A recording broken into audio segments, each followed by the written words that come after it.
Pinagsisisihan ko daw ba yung desisyon ko na mag-asawa ng Indiano and tumira dito sa India. Talaga dito, kara-kara perdido and dark colors. Madalas sa bahay, start na ng preparation ng pagsusunog. So lahat naman. Right now we will go for fertilizer. This papaya, the work that zinc and boron does is to protect the flower, because if you see this one, yeah, this one.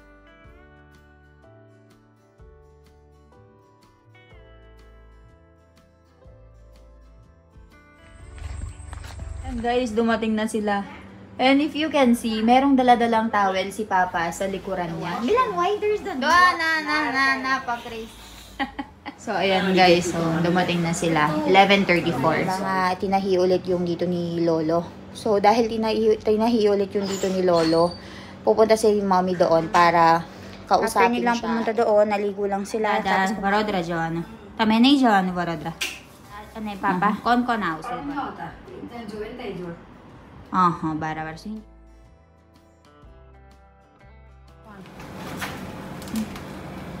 Taalis na sila. Dan pa siya kay hospital. Manitadayat ka raw dyan. Huwag mo na pong i-try kasi nakikita nyo nga lang na magaganda yung mga...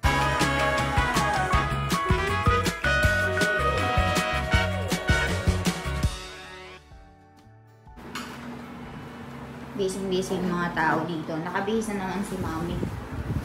Pacha kay Jawa, ano Mommy? Sari perdido pacha. Okay, meron na naman daw namatay. So, nakasari na naman si Mommy. E, nagluluto kami dito ng barbar with potato. Raveda. So, ayan. Babantayan ko lang ito niluluto. Tapos, aalis na sila after some time. Akit lang kalak-lakse tame.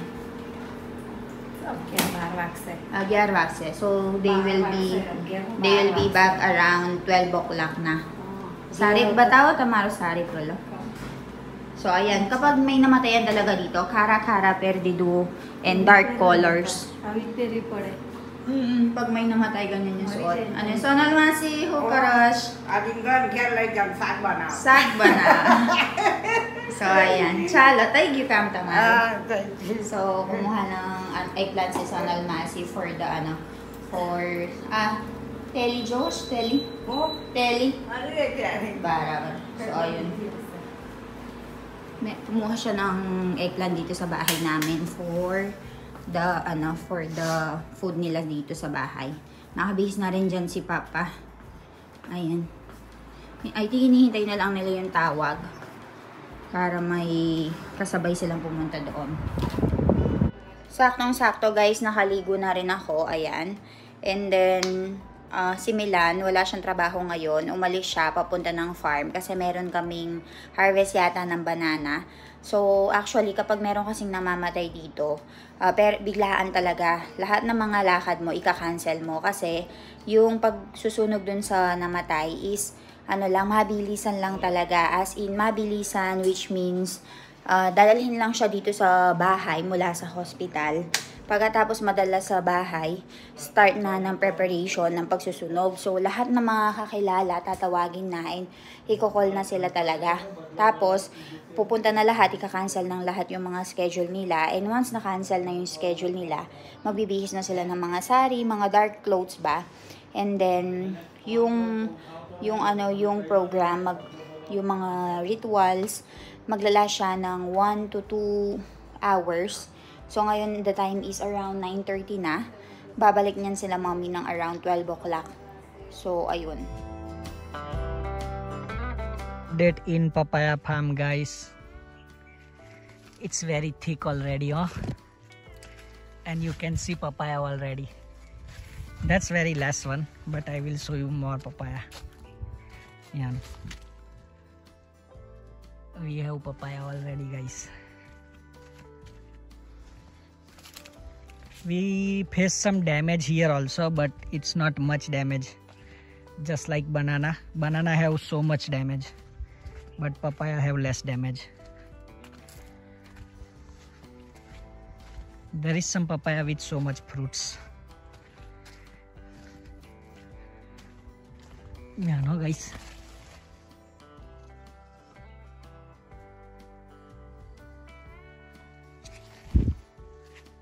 also.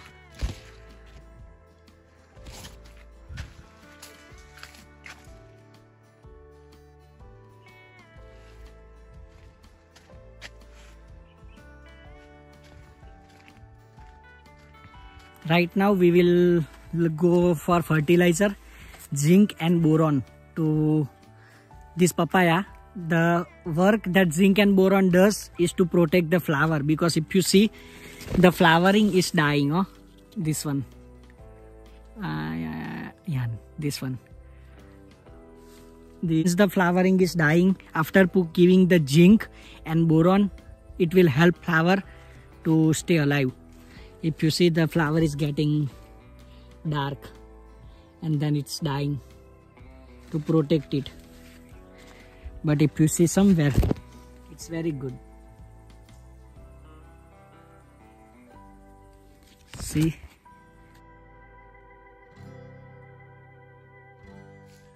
that's mango palm, guys. We didn't really earn anything in mango palm this year. Almost no mango. Almost no mango.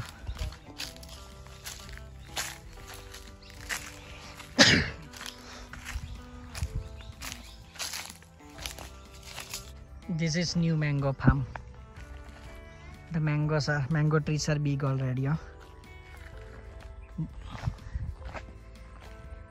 It was very small when we put it for the first time.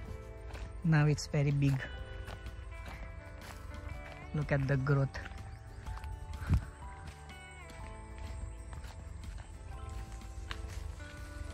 And guys, look at the mango.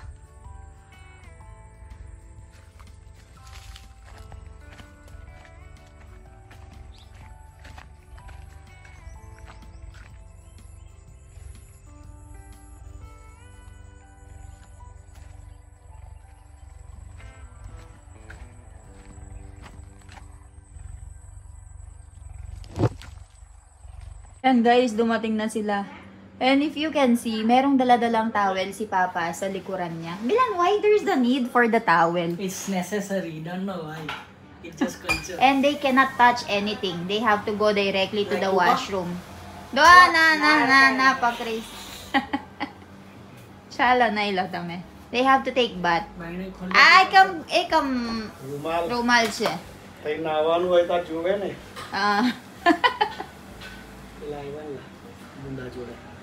So, ayan guys. So, dumating na sila. 11:34. Naliligo na si Mommy and dumating na din yung mga nagkakat ng mga bananas namin. So, nagbibigay na sila ng kilo or yung weight ng mga nakuha nilang mga bananas.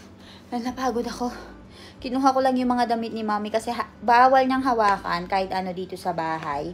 Tapos, kinuha ko lang yung mga kurta niya and yung mga damit niya bago nga siya maliko kasi hindi niya nga pwedeng hawakan. So, alis din sila after nito, after kumain, pupunta sila ng Danpor. Kasi, di ba nga, tinahi ulit yung dito ni Lolo. So, dahil tinahi ulit yung dito ni Lolo, pupunta si Mommy doon para kausapin siya and ibisitahin ba. So, ayun. Guys, tapos na kaming kumain. So, meron kaming darating na bisita. Merong pumunta dito sa bahay para i-confirm nga na dito yung office ko about taxations and everything. So, hinihintay lang namin sila. And then after that, uuwi na si Mommy sa Danpor kasi mamayang alas 4 pala. Aalis si Dada. Pupunta na naman ng hospital. So, hindi ko alam kung ano nangyayari dito. Guys, sobrang dami, sobrang complicated. Ang daming namamatay, ang daming ng hospital. Kakagaling lang ni na Mommy sa may namatay, kamag-anak ni na Het Kumar. So, after nilang pumunta doon, naligo lang sila, tapos kumain na kami. So, ngayon kakatapos lang namin kumain. And medyo hinahabol ko yung paghinga ko kasi naglakad ako ng 10 minutes dito sa may bahay lang.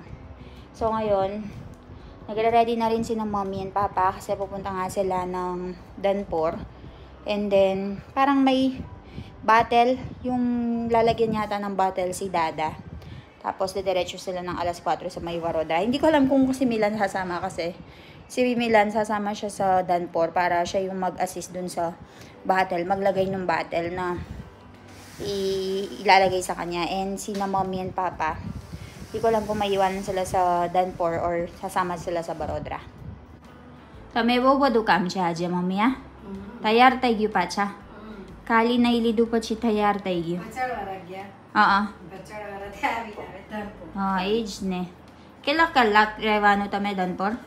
Bottle पुरत होता लगे दादा एक कलाक 2 कलाक तसे અને પછી ઘરે પછી દાદા વડોદરા જવાનું તમે નહીં જવાનું વડોદરા કોણ કોણ આવશે વડોદરા मामा मामी ने बा so ayun nagre-ready na si mommy and ako dito magpapahinga. Inopen na natin yung AC dyan. Naka-AC din sila sa loob pero mag-voice over kasi ako so गिरा होता रेसो ano eh papa? पापा नहीं होता इतना जोए तय जो Barabar. So, hindi pala sasama si Papa. Ako lang. At saka si Papa yung dito sa bahay. So, ayun guys. Balitaan ko kayo sa mga kaganapan dito. Kasi na mommy, dumating na yung mga bisita namin guys. So, paalis na sila. Kilo tapor. Wilay lo ne?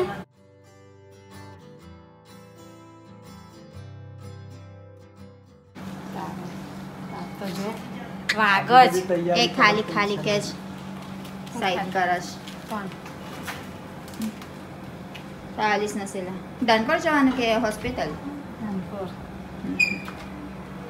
Paalis na sila. Danpor. I want to go. Mane dadayat ka raw dyan. Hi, ke.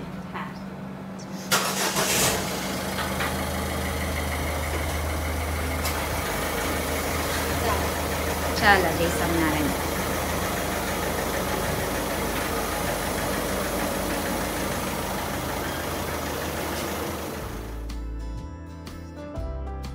May nagtatanong sa atin guys, since nakikita nila yung buhay ko dito sa India, tinatanong nila kung pinagsisisihan ko daw ba yung desisyon ko na mag-asawa ng Indiano and tumira dito sa India. So, dahil wala tayong ginagawa, sasagutin natin yan. Sa totoo niyan guys, marami nang nakapagtanong sa akin nito kasi alam niyo naman na very vocal ako kung ano yung mga ginagawa ko dito sa India and ano yung buhay ko dito sa India. So, most of the people are wondering kung dumadating ba sa akin yung point na nagsisisi ako sa mga naging desisyon ko sa buhay. Kasi nga, bakit daw pinapahirapan ko pa yung sarili ko kasi nakikita nga nila na hindi ako kumakain ng mga karne dito. Malayo ako sa pamilya ko. Pwede naman daw mag-asawa ako ng Pilipino. Tapos, bakit Indiano pa yung pinili ko sa lahat? And alam nila na yung mga Indiano, iba-iba nga yung mga kultura. Yung iba hindi kumakain ng gulay, hindi kumakain ng karne, kagaya na lamang ng pamilya na napuntahan ko. So, sasagutin ko yan guys. Alam nyo, kung titignan ko yung sitwasyon ng buhay ko ngayon, sa sitwasyon ng buhay ko dati, masaya ako sa sitwasyon ng buhay ko ngayon.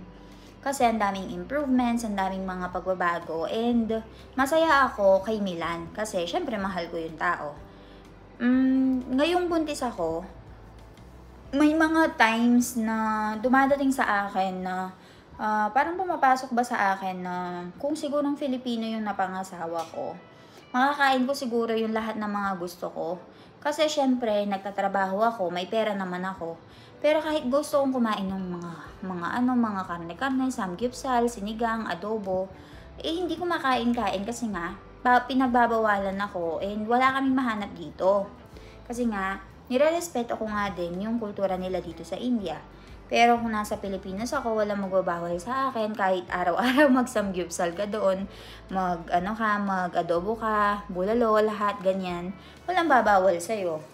Pero, nung nung nabuntis ako, kaya kailangan naming pumunta ng Philippines para masatisfy nga yung mga hinahanap ng dila ko. Kasi nga, kapag buntis, very irrational ka na eh. Kasi hindi mo na talagang hindi mo na makontrol yung sarili mo eh.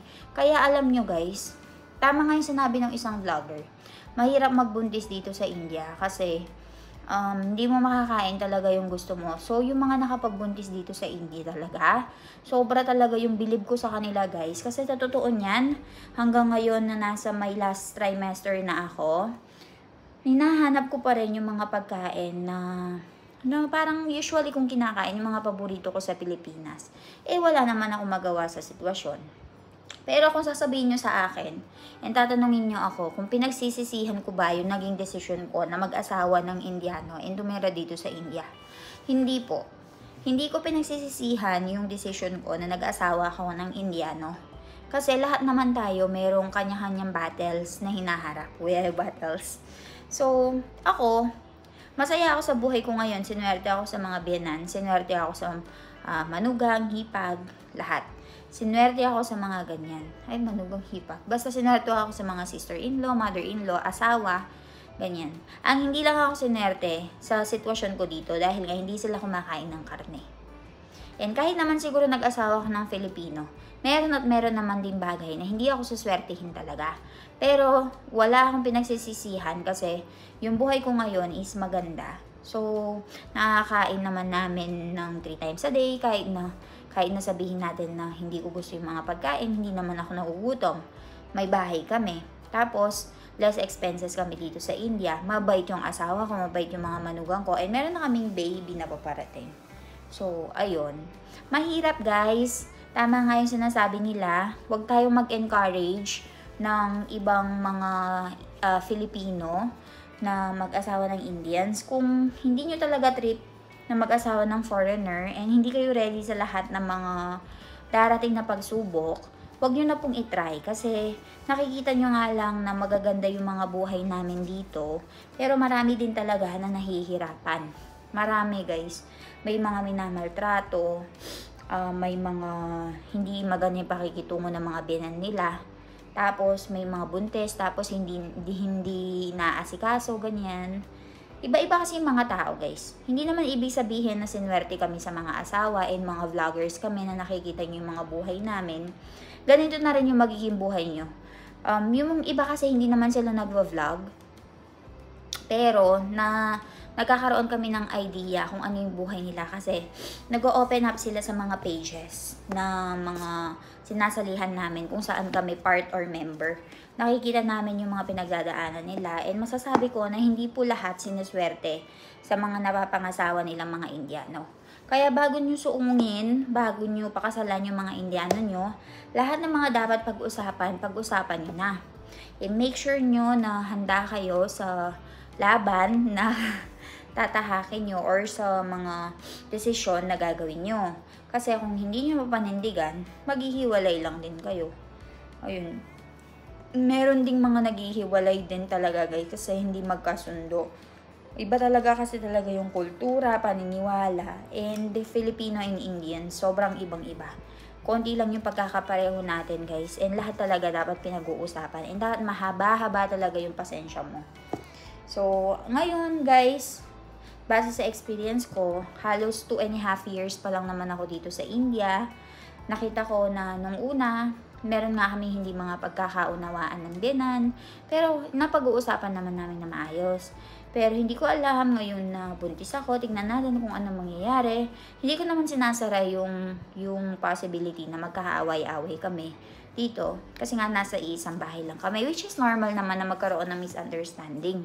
Iba yung pagpapalaki mo sa bata, sa anak mo, iba din yung pagpapalaki nila. May mga bagay na hindi ka gusto na ginagawa nila, and may mga bagay, kultura sa Pilipinas na kailangan natin gawin pero ayaw naman nilang ipagawa.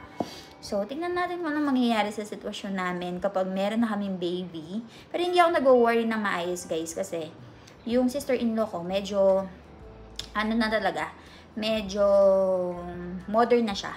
So, kung mayroon man kaming hindi pagkakaunawaan ni mother-in-law dito, ng biyanan ko, I'm sure ready to rescue yung sister-in-law ko para i-explain kay mommy na yung pinapagawa sa bata ng mga tao dito. Yung kasi minsan sulsulera, alam nyo, yung mga kapitbahay. Yung mga kapitbahay, madalas yung mga sulsulera na paggawa mo doon sa biyanan mo, sa daughter-in-law mo, ganyan gawin sa anak, ganyan.